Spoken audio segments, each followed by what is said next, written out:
பேச்சு மட்டும்தான் பலமா இருக்கு, ஆனா செயல்ல ஒண்ணும் இல்ல. உன் கதை முடிஞ்சது. அப்படியா? முதல்ல நீயே ஒண்ணு கொஞ்சம் நல்லா பாரு.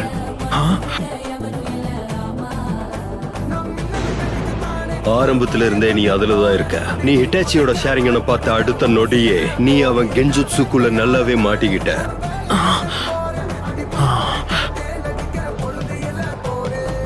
தொட்டதெல்லாம் தோல் பறக்கதா, மம்பட்டியா நட மம்பட்டியா, எட்டத்துக்கு மோடி பறக்கதா.